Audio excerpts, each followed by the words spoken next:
Votre ado s'intéresse à la politique et vous vous demandez comment se lancer dans ce domaine, quel parcours suivre pour faire carrière. C'est ce que nous allons découvrir dans cet épisode. Parentalité et adolescence. Bonjour et bienvenue sur Parentalité et Adolescence, le podcast qui vous donne des outils et des clés dont vous avez besoin grâce à des interviews d'experts sur divers sujets autour de l'adolescence. L'adolescence n'est pas obligée d'être synonyme de chaos, alors soyez joie, il y a des solutions. Avant de commencer, si vous n'êtes pas abonné à la chaîne YouTube, n'hésitez pas à le faire dès maintenant pour ne pas manquer les prochains épisodes. Je vous propose aujourd'hui une interview de Laurie Théron, qui a travaillé 7 ans au Sénat et qui est aujourd'hui consultante en communication. C'est également l'hôte du podcast Les Mariannes qui fait entendre la voix des femmes politiques et des activistes engagés qui inventent le monde de demain. J'espère que cet épisode vous plaira. Bonjour Laurie. Bonjour Sarah. Alors je suis ravie de t'accueillir aujourd'hui à l'Authentique à Bordeaux. On a de la chance de pouvoir être dans ce lieu magnifique. Est-ce que tu pourrais te présenter s'il te plaît ? Merci Sarah, oui bien sûr. Alors donc moi c'est Laurie Théron, j'ai 33 ans, je vis à Bordeaux et je suis une jeune entrepreneur avec une double casquette.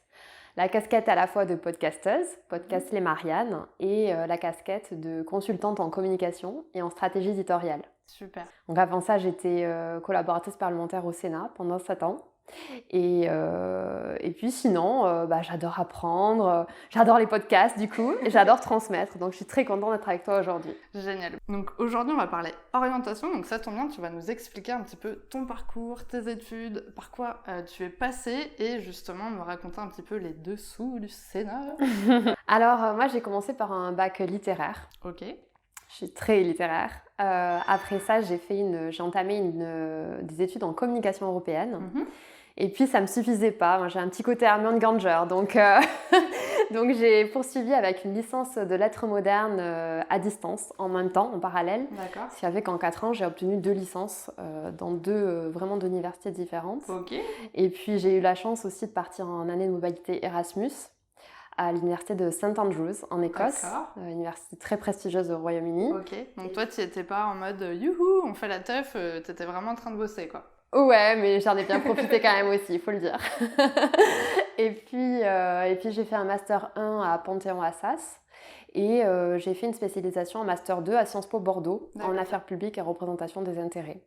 Donc pendant tout ce parcours universitaire de 6 ans, j'ai fait beaucoup de stages dans différents secteurs. Alors j'ai touché à la presse écrite à la Dépêche du Midi à Toulouse, j'ai testé un service de com dans un hôtel de ville d'une collectivité, j'ai testé la permanence parlementaire en région, j'ai testé le cabinet d'affaires publiques à Paris et puis le Sénat.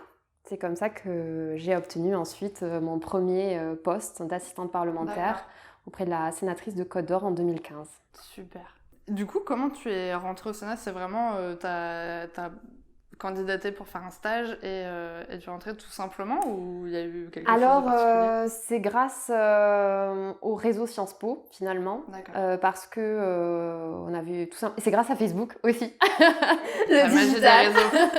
Voilà, donc en fait, un ancien étudiant de l'IEP avait fait son stage de fin d'études dans un groupe parlementaire. D'accord. Il arrivait à la fin de ce stage et il venait d'être embauché justement en tant qu'assistant lui aussi. Et il cherchait son successeur de stage. Okay. Donc il a posté un message sur le groupe Facebook de notre promo en fait. Et j'ai répondu, je l'ai contacté, j'ai envoyé mon CV, j'ai passé des entretiens. Ça a été beaucoup d'entretiens ? Un seul, mais assez costaud. Il fallait quand même connaître bien le système institutionnel, avoir bien bûché un peu ses notes, avoir épluché le site du Sénat. Et puis voilà quoi. Super. Donc finalement, ça a été vraiment du réseau pour rentrer un petit peu là, mais finalement, tu aurais aussi bien pu postuler sans forcément que... Oui, les candidatures spontanées sont assez courantes aussi. D'ailleurs, le stage que j'avais fait en permanence parlementaire en région, là, pour le coup, c'était candidature spontanée. Alors, il y a peut-être moins de demandes aussi qu'à Paris, en région. C'est aussi peut-être un bon conseil à donner à ceux qui s'intéressent à faire un stage en politique. Tester l'échelle circonscription. Ok. Ça peut être un bon marchepied, en tout cas. D'accord. Et du coup, depuis le début, tu avais envie de partir sur cette voie politique ou pas du tout ? Qu'est-ce qui s'est passé, en fait ? Alors, au début, je voulais être journaliste. Et puis, j'ai toujours été attirée par l'actu, par comprendre le monde, comprendre les enjeux nationaux, internationaux. Du coup, je suis un peu tombée dans la politique au gré de ces stages et au gré de... Voilà, j'ai compris qu'en fait, on pouvait quand même avoir un sacré impact aussi en étant en politique. D'accord, ok, super. Donc aujourd'hui, tu as créé le podcast Les Mariannes. Donc est-ce que tu pourrais nous le présenter, nous expliquer un petit peu ce que tu fais sur ce podcast ? Oui. Alors, le podcast Les Mariannes, c'est un peu mon projet coup de cœur. J'ai mis beaucoup de moi-même dans ce podcast. Donc, c'est un podcast d'interview de citoyennes engagées. Donc, j'interviewe des femmes politiques, des présidentes d'associations, des activistes.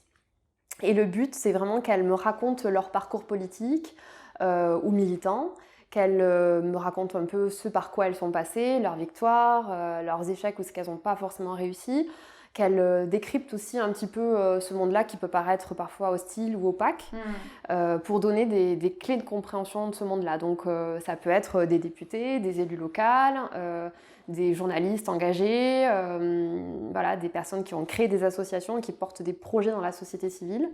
Donc j'ai des épisodes d'interview et puis j'ai aussi des épisodes un peu masterclass avec des expertes pour donner plein de bonnes astuces sur des compétences à avoir quand on veut se lancer dans ces carrières-là. Génial. Alors par exemple, j'ai un épisode de masterclass sur la prise de parole en public avec une coach certifiée parce que la prise de parole en public, c'est une compétence vraiment importante quand on veut se lancer en politique par exemple. Bah oui. Ça serait un peu dommage de louper un discours. Voilà, mais tout se travaille, voilà. Je pars de l'idée que tout se travaille et si on a envie, on peut y arriver. Du coup, c'est génial parce que pour les jeunes qui ont envie de se lancer en politique, ou même peut-être des gens plus âgés, on n'est pas obligé de faire ce choix peut-être dès le début. Ça peut être intéressant justement de suivre ton podcast pour comprendre un peu les différents parcours aussi et justement suivre ces masterclass qui peuvent être hyper intéressantes justement pour se former et avoir les bonnes compétences au bon moment. Et du coup, qu'est-ce qui t'a décidé à créer ce podcast ? Alors, le podcast, il est venu en 2021. Ok. Donc j'étais encore assistante parlementaire à l'époque, donc je remets un peu le contexte, ça fait 6 ans que je suis dans cette machine qu'est le Sénat, 6 ans que j'observe avec ce statut si particulier d'attaché parlementaire où on est quand même dans l'ombre, on est derrière, on observe. Donc j'avais passé 6 ans dans ce monde-là à observer et ce qui m'a frappée, c'est surtout la sous-représentation des femmes dans les sphères de pouvoir. D'accord. Je suis rentrée en 2015, il y avait 26% de femmes sénatrices. Seulement. Aujourd'hui, on est à 35, il y a eu des élections entre-temps. Aujourd'hui, il y a 35% de femmes sénatrices et 37% de femmes députées à l'Assemblée nationale. Alors, au Sénat, ça a augmenté un petit peu, ça se féminise lentement. À l'Assemblée, ça a régressé. Mais en tout cas, c'est un phénomène qui est global. La sous-représentation des femmes dans les sphères de pouvoir, les collectivités territoriales, c'est pareil. Aujourd'hui, on a 20% de maires, par exemple, de femmes maires. Et puis, dans 70% des communes françaises, les règles de la parité ne s'imposent pas. D'accord. Ça, c'est peu su. Mais en fait, 70% des communes françaises sont des collectivités de moins de 1000 habitants dans lesquelles les règles de la parité ne s'imposent pas. Okay. Donc, je fais une petite parenthèse, mais ça, c'est par exemple un sujet sur lequel travaille la députée Élodie Jacquier-Laforge, que j'ai interviewée dans le podcast Les Mariannes. Donc, il y a un épisode qui est consacré à ça. Elle a fait adopter à l'Assemblée une proposition de loi pour faire avancer les choses. Elle a été adoptée qu'à l'Assemblée pour le moment. Elle est en cours de navette, donc le travail est encore à faire. D'accord. Donc, je ferme la parenthèse, mais pour revenir à ça, donc du coup, l'ADN des Mariannes, c'est aussi de défendre la parité politique. Et c'est de faire en sorte que les femmes y voient au chapitre, qu'elles soient aussi autour de la table, parce que je pense que c'est très important. On représente 50% de la population, c'est très important qu'on soit autant représenté et bien représenté en fait, au même titre qu'un homme, et qu'on puisse participer aux décisions de la société. Donc en fait, le podcast Les Mariannes, il a la double vocation à la fois de valoriser ces femmes qui sont déjà engagées, de faire un peu écho, transmettre un peu leur voix, être un peu une caisse de résonance pour elles, et puis à la fois d'encourager toutes celles qui veulent embrasser ces carrières à y aller, quoi. C'est génial. Allez, suivre ce podcast, ça va être super. Bon, de toute façon, même si on n'a pas envie de faire de politique, on peut aussi s'informer, regarder un petit peu ce qui se passe. Ça peut aussi, parce que le but aussi de ton podcast, c'est aussi un peu de décrypter cet univers politique. Et c'est vrai que des fois, c'est pas forcément un univers où on a envie d'aller naturellement se renseigner, en se dire alors quelle loi est passée aujourd'hui. Donc ça peut être sympa aussi d'avoir de l'info comme ça, même si bien sûr il y a aussi plein de podcasts qui peuvent nous aider à décrypter l'actualité, mais ça va être plutôt des actualités quotidienne. Là, ça peut être intéressant vraiment de comprendre un peu les rouages de la machine et de voir finalement le parcours aussi de ces femmes et comment tout ça fonctionne, quoi. Oui, tout à fait. Par exemple, je rebondis sur ce que tu dis. Quand tu parles des rouages, effectivement, j'ai cet épisode avec une ancienne députée, Alban Gaillot, qui m'explique comment elle a réussi à faire adopter une loi pour renforcer le droit à l'avortement en France. Donc, elle m'explique vraiment de A à Z tout le cheminement et tout le parcours pendant 2 à 3 ans qu'il a fallu pour faire adopter et arriver à la promulgation d'une loi. Donc, même d'un point de vue citoyen, c'est intéressant de s'intéresser à tout ça, de comprendre comment ça fonctionne. Et puis finalement, ça prend du temps aussi, c'est de se dire la loi, elle n'arrive pas comme ça, exactement. Et hop, c'est passé, quoi. Exactement. De comprendre qu'on s'inscrit dans un temps long et que tout n'est pas immédiat. De la consultation des parties prenantes à la promulgation de la loi, la publication au journal officiel, il peut se passer des années. D'accord. Trop intéressant. Du coup, vu que tu interviews plein de femmes diverses et variées, mais quand même sur une thématique qui est similaire, est-ce que tu as remarqué quelque chose qu'elles avaient en commun ? Oui. Je dirais qu'elles ont toutes un tempérament de feu, clairement. Elles ont une envie, vraiment un feu sacré à l'intérieur. Elles n'ont pas peur de dépasser leurs limites, enfin du moins de sortir de leur zone de confort et de se mettre peut-être, de s'exposer quelque part, de prendre des risques. Il y a une grosse part de détermination et de persévérance, ça c'est sûr, parce que c'est beaucoup de boulot. Et je parle pas uniquement des femmes politiques, mais même une activiste ou quelqu'un qui crée une asso, ça demande énormément d'énergie. On n'arrive pas toujours du premier coup, on rassemble pas toujours la communauté qu'on veut dès le début, donc en fait ça prend beaucoup de temps. Et de la persévérance, parce que c'est encore une fois un travail qui s'inscrit dans le long terme. Et puis, bien entendu, le bien commun, l'intérêt général aussi, servir cette idée du collectif. Moi, j'interviewe des gens de tous bords politiques, vraiment toute étiquette. Mais donc, tu ne prends pas parti, le but c'est vraiment de donner l'information. Tout à fait, okay. Tout à fait. Mais malgré ces divergences d'opinion et d'idéologie politique, il y a ce point commun de l'envie quand même de servir le bien commun et de servir la société, ça c'est vrai. C'est intéressant. Du coup, maintenant, si tu avais un jeune en face de toi qui te disait j'aimerais me lancer en politique, mais je sais pas du tout par où commencer, quel conseil en fait tu lui donnerais ? D'abord, bravo à lui, c'est chouette, à lui ou à elle. D'abord, je lui conseillerais de cultiver sa curiosité, vraiment de comprendre vraiment l'actu, comprendre notre système politique démocratique aussi. Donc vraiment, quelles que soient ses idées, quelles que soient ses thématiques de prédilection, de bien s'informer et de commencer à avoir une routine de veille, pour bien se saisir de certains sujets et de les creuser, quoi. Ça, c'est la première chose. Après, rejoindre un mouvement, rejoindre un parti politique, ou rejoindre un mouvement, une asso, prendre des responsabilités à l'intérieur. Commencer par la base, par militer, aller sur le terrain, rencontrer des vrais gens, faire du tractage, du porte-à-porte, toutes ces choses que les militants font, dans lesquelles on s'expose. On comprend aussi des logiques, on s'expose à des gens qui n'ont pas les mêmes idées que nous, donc ça c'est intéressant aussi. Donc garder cette humilité, cette écoute des autres et des mots MAUX de la société aussi. Après, il y a la voie royale des études, Sciences Po, le droit, les grandes écoles. Ça, c'est sûr, c'est un accélérateur pour des grandes carrières. Oui, puis tu as quand même du coup tout le réseau en fait à l'intérieur qui t'aide. Le réseau, et puis on apprend beaucoup de compétences à la fois comportementales et puis un socle de culture générale qui est aussi important. Il y a aussi les emplois ou les stages de collaborateurs d'élus, et pas que parlementaires, un collaborateur d'une collectivité par exemple, où ça peut être vraiment de bonnes expériences pour comprendre comment ça fonctionne, pour acquérir des savoir-être, pour se faire un réseau, et c'est un bon tremplin aussi pour lancer sa propre carrière. Ça, il y en a beaucoup qui font comme ça. Oui, du coup c'est intéressant parce qu'en fait tu conseilles vraiment de voir toutes les étapes Bon, ça dépend où ce jeune a envie d'aller, bien évidemment. Si tu as envie d'être président, bon, bah, il y a pas mal d'étapes avant d'y arriver. Mais finalement, voilà, c'est de voir un peu toutes les étapes par lesquelles la personne va être exposée à un moment donné, finalement, de se rendre compte. Quand tu parlais des tracts, c'est de se dire, bah voilà, quand tu vas donner le tract peut-être de quelqu'un à quelqu'un d'autre, bah, tu vas avoir la réaction de la personne, tu vas avoir tout l'argumentaire, et ça peut aussi l'aider à se dire, ok, ça va être quoi finalement les arguments que je peux mettre en avant sur ce fameux tract. Tout à fait. À quoi vont être confrontés aussi les gens qui vont finalement distribuer mes tracts.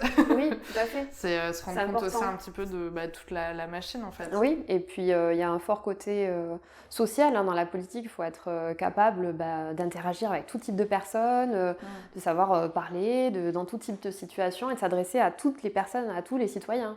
Donc il y a un gros travail d'adaptabilité et c'est important de pouvoir s'adapter, d'être un peu caméléon, quoi. Ouais, ça c'est important. Mais pour revenir à ta question, j'avais d'autres points à souligner qui sont aussi de se construire aussi une identité propre et une carrière et un métier peut-être aussi. C'est-à-dire que la politique c'est bien, on peut avoir envie de faire une belle carrière politique, mais aussi c'est bien d'avoir peut-être de se créer, de se former un métier, de ne pas mettre peut-être toutes ses billes dans la politique, pour aussi peut-être, ça c'est peut-être un avis plus personnel, mais pour avoir une certaine indépendance aussi vis-à-vis des forces politiques en présence ou des partis, et pouvoir se dire, moi si un jour j'ai envie d'arrêter la politique, j'ai autre chose, j'ai mon métier. D'accord. Parce que miser tout sur la politique, ça peut être aussi risqué. Ce sont des fonctions qui sont éphémères, ce sont des élections, donc si on a tout construit par rapport à ça, le jour où ça s'arrête, comment est-ce qu'on le vit ? Des bons conseils. Merci beaucoup en tout cas. Alors maintenant, on va revenir un petit peu en arrière. Si tu pouvais tout recommencer, est-ce que tu ferais des choses différemment ? Je pense pas, parce que d'abord, je crois que je n'ai pas le courage de tout refaire. Non, plus sérieusement, je pense que si je suis là aujourd'hui, dans mon parcours dans lequel je suis bien, c'est parce qu'il y a eu toutes ces étapes avant et tout a une cohérence en fait. Donc, même si parfois j'ai eu le sentiment d'échouer ou de ne pas être à ma place, je pense que tout avait un sens et que ça m'a permis de construire la personne que je suis aujourd'hui. Ouais. Donc non, je ne recommencerai pas tout faire différemment. Mais par contre, ce que je dirais plutôt à la Laurie adolescente ou à la Laurie de 18 ans, c'est peut-être d'avoir plus confiance en moi plutôt, d'oser, de solliciter des entretiens avec des professionnels pour qu'ils m'expliquent un peu leur métier, pour accélérer un peu ce processus de connaissance des métiers de la com ou de la politique. C'est peut-être d'avoir un peu moins le syndrome de la bonne élève et d'oser dire plus les choses, m'affirmer plus peut-être, ou d'avoir peut-être d'être un peu plus rock'n'roll de temps en temps. Mais bon, c'est un cheminement qui prend du temps aussi pour arriver à être la personne qu'on veut. Ouais. Et j'en suis pas encore là. Je suis pas encore tout à fait arrivée au bout. Enfin, c'est un travail de toute une vie. Voilà, donc, c'est pas ça. de panique. C'est ça. Mais du coup, concrètement, qu'est-ce que tu faisais justement au Sénat ? Alors, globalement, le métier d'assistant parlementaire, il se décompose en 3 missions principales. Il y a le volet secrétariat, gestion de l'agenda de l'élu, où on va vraiment l'aider à organiser sa semaine, à prendre les rendez-vous, à organiser les transports. Bon, ça, c'est la partie logistique la plus fastidieuse, aller relever le courrier, organiser des colloques s'il y a besoin. Est-ce que tu as dû faire envoyer des fleurs à l'amant de non. quelqu'un ? Non. Il y a la partie législative, donc ça c'est la partie la plus intéressante, travailler donc sur les textes en cours d'examen au Parlement. Alors tout dépend des commissions dans lesquelles les élus siègent. Il y a des commissions permanentes thématiques, affaires sociales, défense, finances, loi, affaires européennes, affaires culturelles, j'en passe. Mais tout dépend dans la commission dans laquelle ton élu siège. Et ça va dépendre des sujets sur lesquels tu vas travailler. Donc, par rapport au travail législatif, il va s'agir de rédiger des amendements pour modifier la loi qui est en cours d'examen, ou rédiger des interventions publiques, rédiger des questions écrites au gouvernement, des courriers, faire le lien avec les élus locaux. Hein. Le Sénat, c'est la chambre des collectivités, donc nous, on s'adresse aux grands électeurs, qui sont les conseillers municipaux, les maires, etc. Et puis, il y a un troisième volet, donc je répète, agenda, législatif et communication. C'est tout ce qui concerne le faire savoir en fait. Communiquer sur l'action de l'élu. Il a une base électorale, il y a des médias, donc il faut aussi communiquer auprès de ces gens-là grâce au digital, aux réseaux sociaux, aux newsletters, communication print. Et c'est toi qui gérais tout ça du coup ? Alors, bien sûr, on est une équipe, on travaille en équipe. En général, les parlementaires ont entre 2 et 4, tout dépend. 2 et 3, 3 et 4, ça dépend. 3 ou 4 personnes pour travailler avec eux. Donc, bien entendu, ce sont des compétences qui sont réparties dans l'équipe. Mais oui, globalement, ce sont les tâches d'un assistant. D'accord. Et ce qui est bien, c'est que ça fait quand même un pont avec ce que tu fais aujourd'hui. Tu as gardé en fait un des 3 volets. Ah oui, tout à fait. Et du coup, aujourd'hui, tu es consultante en communication. Tout à fait. La communication, ça a été un peu mon fil rouge tout au long de mon parcours. J'ai été quand même diplômée en communication aussi avant. Et j'aime beaucoup cette idée de transmettre en fait et de travailler aussi avec des personnes qui ont des idées à transmettre, des idées fortes, des projets à impact positif. Donc aujourd'hui, je les aide à bâtir leur plan de communication, leur communication corporate et à choisir les bons éléments de langage pour transmettre le message juste. C'est génial, trop bien. Et puis du coup, ça fait un pont avec ton rêve d'enfant qui était d'être journaliste. Tout à fait. Grâce au podcast, ça peut aider. Trop bien. Alors on arrive à la question pour les auditeurs. As-tu un message que tu as envie de transmettre aux personnes qui nous écoutent aujourd'hui ? Oui, alors j'ai réfléchi à ça et j'ai un message tout particulier à leur adresser à ces adolescents et à leurs parents qui nous écoutent. C'est vrai que c'est une génération qui est très concernée par la question du climat. On parle beaucoup d'éco-anxiété, d'éco-terrorisme, ça peut générer beaucoup d'émotions négatives. Et à juste titre, c'est une vraie préoccupation, c'est une vraie source de préoccupation, mais de stress aussi. Et à ce sujet, j'aimerais leur transmettre le conseil en fait d'une de mes invitées du podcast qui s'appelle Anaëlle Marot, qui a été ma toute première invitée du podcast. Alors Anaëlle, c'est une éco-aventurière. Super. Qui a monté le projet Azur. Donc elle est basée à Marseille et elle s'est donnée pour mission de dépolluer le littoral méditerranéen. Donc elle organise des collectes de déchets sur la plage avec plein d'habitants et elle sillonne comme ça tout le littoral l'été en kayak ou en vélo et elle emporte avec elle une foule d'habitants et elle a mis en place une vraie dynamique positive autour de ça. Et en fait, je lui ai posé cette question, je lui ai dit mais en fait comment est-ce qu'on lutte contre l'éco-anxiété parce que c'est vraiment un sujet important. Et elle me dit écoute Laurie, moi, c'est par l'action que j'ai résolu cette inquiétude que j'avais aussi. Alors, elle s'exprimait plutôt par de la colère. Et donc, elle a utilisé une phrase qui m'a beaucoup marquée. Elle m'a dit à chaque fois que je serai témoin d'une injustice, je déciderai d'agir. D'accord. Donc, en fait, je trouve que c'est un bon moyen de renverser la vapeur et donc, soyez dans l'action pour ne plus être dans la révolte. Ou du moins pour trouver un sens à votre révolte, soyez dans l'action. Voilà, c'est un peu cette question de comment est-ce qu'on gère son indignation pour pas que ça nous ronge. Je pense que la bonne manière de gérer ces émotions-là, c'est vraiment d'agir, d'avoir un contrôle là-dessus. En plus, je pense que c'est un conseil qui marche aussi pour plein d'autres sujets. Finalement, parce que souvent t'es un peu bloqué par tes doutes, tu commences à stresser tout seul de ton côté sur plein de sujets et finalement le jour où tu décides d'être dans l'action, d'agir, que ce soit d'aller chercher de l'aide parce que t'arrives pas à le faire tout seul ou d'apprendre ou de te mettre en action, en général le stress commence un petit peu aussi à s'atténuer. Tout à fait. C'est vraiment le fait d'être dans l'action, c'est un super conseil sur plein de sujets je pense. Super. Et ben, on arrive à la fin de cette interview. Alors pour finir, comment pouvons-nous suivre tes aventures, te contacter, écouter le podcast Les Mariannes? Alors il y a plein de manières de le faire. Génial. Alors les épisodes, vous pouvez les retrouver sur toutes les plateformes de streaming, Spotify, Apple Podcasts, Deezer, Ocha, sur mon blog aussi, j'ai un blog, donc www.lesmariannes-podcast.fr. Super. Et puis je suis sur les réseaux sociaux, donc avec le pseudo LMarianneFR. Et donc voilà, vous pouvez me suivre comme ça. Je serai ravie de vous accueillir dans ma communauté. Génial.